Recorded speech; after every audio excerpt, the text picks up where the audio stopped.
India आजकल, सच खबर हर पल। हेलो दोस्तों, नमस्कार। मैं हूं आईपीएस यादव। आप देख रहे हैं इंडिया आजकल, सच खबर हर पल। पेश है आज का वीडियो। राहुल गांधी के चक्रव्यूह में बिलबिला उठे फासिस्ट षड्यंत्रकारी संघी। राहुल गांधी का पीएम मोदी पर जबरदस्त हमला। कहा, जो सच के लिए लड़ते हैं उनकी कोई कीमत नहीं होती, उन्हें न तो खरीदा जा सकता है और न ही डराया या धमकाया जा सकता है।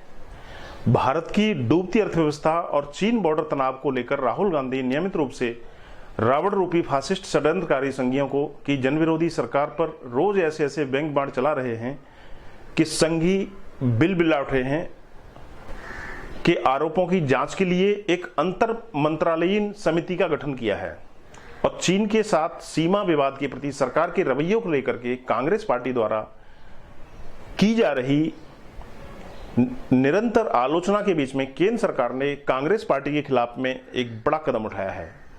केंद्रीय गृह मंत्रालय ने कांग्रेस अध्यक्ष सोनिया गांधी के परिवार द्वारा संचालित 3 ट्रस्टों के खिलाफ धन शोधन कानून और दूसरे कई कानून के प्रावधानों के उल्लंघन के आरोपों की जांच के लिए एक अंतर मंत्रालयीन समिति का गठन किया है और यह समिति इन ट्रस्टों के खिलाफ सरकार की अलग अलग एजेंसियों और अलग अलग विभागों द्वारा की जा रही जांच के बीच समन्वय यानी तालमेल का काम करेगी और इसके अध्यक्ष प्रवर्तन निदेशालय यानी ईडी के विशेष निदेशक होंगे। आइए जानते हैं क्या करती हैं ये तीनों कमेटियां यानी तीनों ट्रस्ट क्या काम करते हैं। इन तीनों ट्रस्टों के नाम है राजीव गांधी फाउंडेशन यानी RGF, Rajiv Gandhi charitable trust RGCT और Indira Gandhi memorial trust IGMT. IGF का गठन कांग्रेस पार्टी के कार्यकाल में 21 जून 1991 को किया गया था और यह पूर्व प्रधानमंत्री राजीव गांधी के विचारों के अनुकूल कई तरह के शोध और सामाजिक सुधार के कार्यक्रम चलाती है। सोनिया गांधी खुद इसकी अध्यक्ष हैं और उनके पुत्र राहुल गांधी, पूर्व प्रधानमंत्री मनमोहन सिंह और पूर्व गृह मंत्री पी चिदम्बरम इसके ट्रस्टियों में शामिल हैं।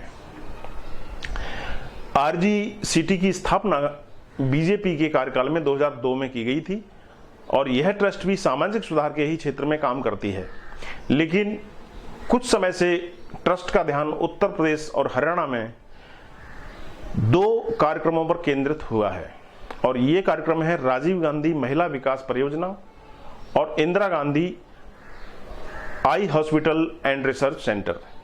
सोनिया गांधी इसकी भी अध्यक्ष हैं और राहुल गांधी ट्रस्टियों में से एक। आईजीएमटी की स्थापना कांग्रेस के कार्यकाल में 1985 में की गई थी और इसका उद्देश्य पूर्व प्रधानमंत्री इंदिरा गांधी की विरासत को जिंदा रखना था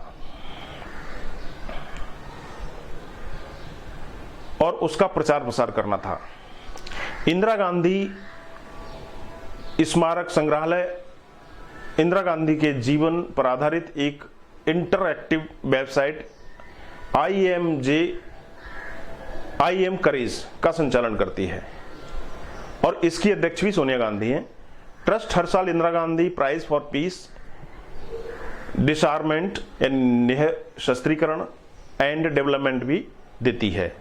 1913 में इंदिरा गांधी मेमोरियल ट्रस्ट का Indira Gandhi prize for piece,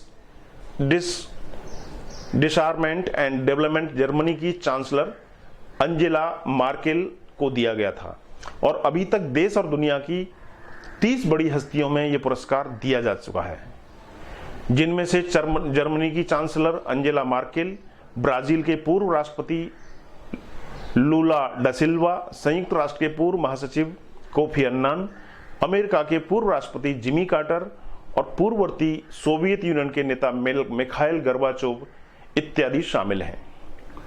पुरस्कार में 25 लाख रुपए की नगद राशि और एक साइटेशन दिया जाता है। आइए जानते हैं क्या आरोप हैं इन ट्रस्टों के खिलाफ। गृह मंत्रालय के प्रवक्ता ने ट्वीट करके यह जानकारी दी है कि इन ट्रस्टों के खिलाफ धन शोधन कानून, आयकर कानून और विदेशी योगदान कानून के प्रावधान के उल्लंघन के आरोप हैं। सरकार ने इन आरोपों के बारे में विस्तार से तो नहीं बताया, लेकिन राजीव गांधी फाउंडेशन पर पिछले दिनों सत्तारूढ़ बीजेपी के कई बड़े नेताओं ने कई गंभीर आरोप लगाए थे।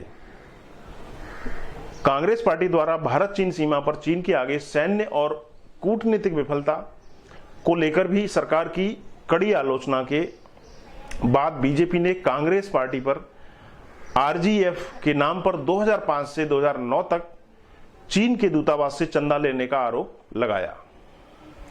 इतना ही नहीं, इसके बाद बीजेपी ने कांग्रेस और आरजीएफ पर वित्तीय अनियमितता के कई आरोप लगाए।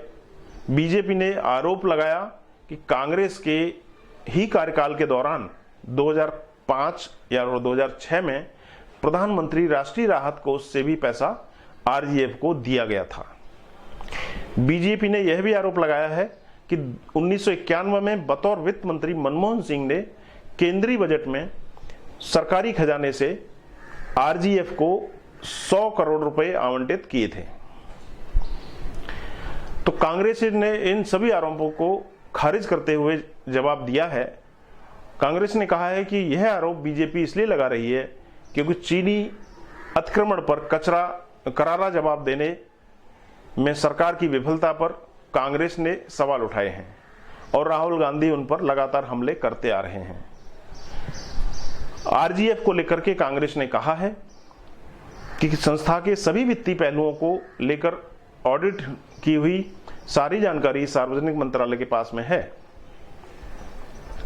सारी जानकारी सार्वजनिक रूप से पब्लिक डोमेन में है। इसके साथ ही कांग्रेस प्रवक्ता अभिषेक मनु सिंघवी ने कहा है कि सरकार आरएसएस और उससे जुड़े संस्थानों जैसे Vivekananda foundation, India foundation, overseas friends और बीजेपी फाउंडेशन से इस तरह के सवाल क्यों नहीं पूछती।